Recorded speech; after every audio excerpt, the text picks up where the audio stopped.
Alrighty guys, I am starting a new series here. I'm going to be coding a new Jarvis. This will be about the 8th time that I've redone this, so I feel like I'm qualified to speak some of my experience to y'all. For today, we are starting with the speech recognition part, and to do that, I went ahead and just made a new folder, and inside it I have a helper file and then the main file, and inside the main it just imports the helper file.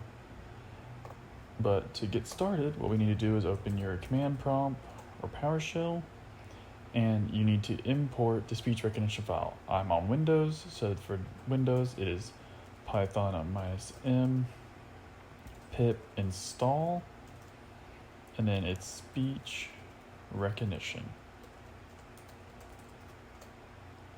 Alrighty, and if you don't have this downloaded, it'll download and all that. As you can see, it says it's already satisfied right here, so that means I already have it. If you're wanting this to work offline, which I am going to show you how to do, you want to also you also want to download the file called Pocket Sphinx. So I'm gonna go ahead and download that now. Pocket Sphinx tends to give me trouble with the installation for it.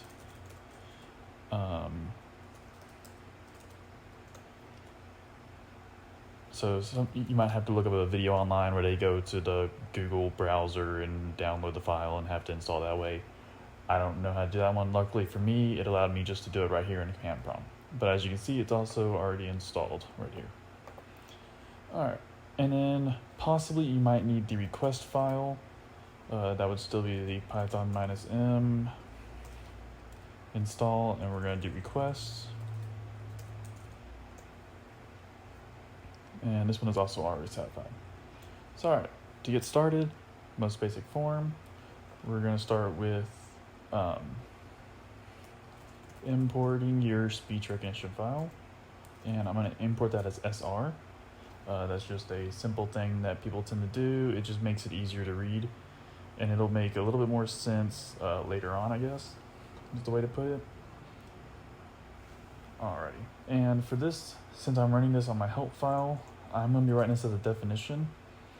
If you are writing in your main file, you might also want to write as a definition here, and you would just call that. When I was taught computer science, we were taught you make a method to do one thing and one thing good. And you also want to make methods so that if you call them multiple times, you're not having to retype it. In Python, this is just the way you do methods. So then you can name it whatever. I recommend not naming it anything that you're importing, such as these things. I usually call it like speech recognition, no space, or on some mine I have like speech _rec. That's like one I think I'm going to go with now. And once you got it started, we need to declare the recognizer. So that's R, that's just what I'm using for the recognizer's term, and it's SR, which is the speech recognition, and it's SR.recognizer. Alrighty.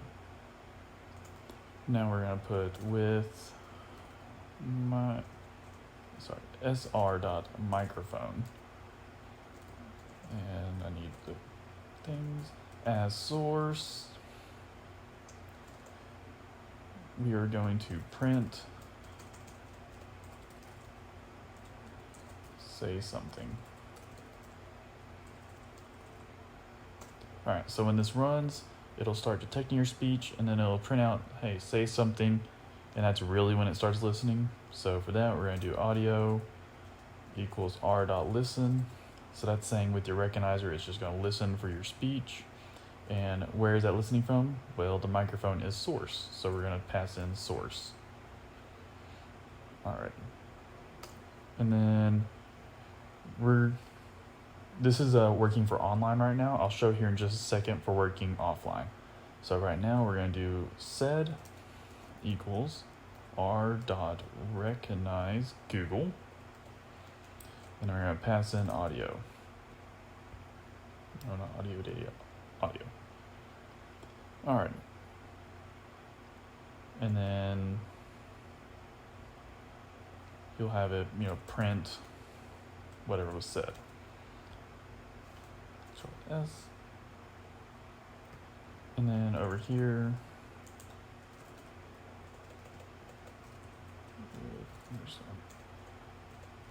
underscore name. I'm sorry, it's name equals name. All right, and I'm gonna run Jarvis help dot speech recognition from this file. All that's doing is it's calling the helper file, and that just helps clean up my code some, so I'm not having so many definitions on one page. So if I run that now, hello. All right, so as you can see, it said say something. I said hello, and then it prints out hello. Simple. You're done if you want it to work online only. If you want it to work offline, like I said, you had to import that Pocket Sphinx. So for that, all you have to do is you change this Google to Sphinx. Pocket Sphinx is like a library of all kinds of stuff. It's thousands of lines of coded data. But it's not as accurate as Google, because Google's literally using the same software as like your Google device, any of your Google Translate or anything like that. Sphinx is working off just that data. So sometimes Sphinx can give you problems. To work around that, I like to use both Sphinx and Google. I have a tendency to, I'm a college student, so I tend to go home during the summer and winter breaks. When I'm at home, I don't really have Wi-Fi. So I'm going to show you now how you would set that up. So I'm going to go ahead and change this back to Google. There we go. All right, so we're going to import another file. We're going to import the request file that I had you download a minute ago. Now, we're going to leave some of this, and we're going to do a try statement. Or before that, we're going to give ourselves a URL. Our URL, we're just going to ping Google. I cannot talk today. And then a timeout. And give me just a second, I'll explain what these mean. Give it a timeout of 5. All right. For anyone who is unfamiliar with try except loops, or try except clauses in the game, or not, this isn't the game, in the coding software of Python. Try pretty much means try to do this. If it works, you're good. If it doesn't, then it runs the except. That's good for if you're doing something like this, where easily, if I was running Google One right now in my normal program, I lose internet access, I no longer have it working. But if I run a try, then it's able to work around that problem. The request library, what we're about to do is we're going to ping Google, because if you have internet, it'll return true. Yeah, you have internet. It'll say, yeah, you can load Google. If not, then obviously you don't have Wi-Fi. This timeout means that if it's running and it's been more than 5 seconds, it's going to break out. So to code this, what we're going to do is we're going to do request. That's not high spot. Requests equal, and then requests with an S dot get. We're going to pass in URL, and then timeout alt equals timeout. So this is just going to check if you're connected. Usually I recommend having a separate file up here. I usually call like test, so I can test out my stuff before I put it in here. But that's up to you.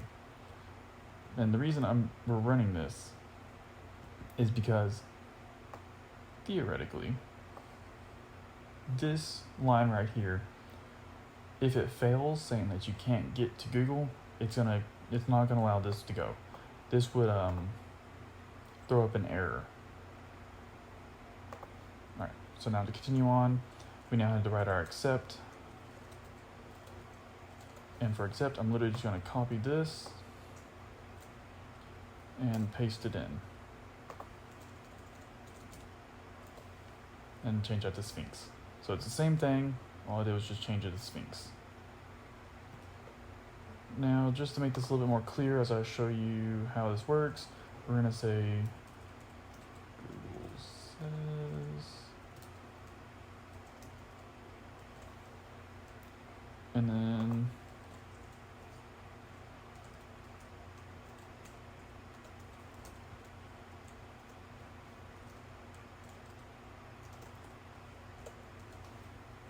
all right. So now it says whenever you run from over here, I don't have to change anything over here. It's setting up the recognizer URL timeout. So it's gonna try to ping Google. If that works, it'll just continue next line, which says it's gonna listen to your microphone, get your audio, pass it to Google to figure out what you said, and then print it out.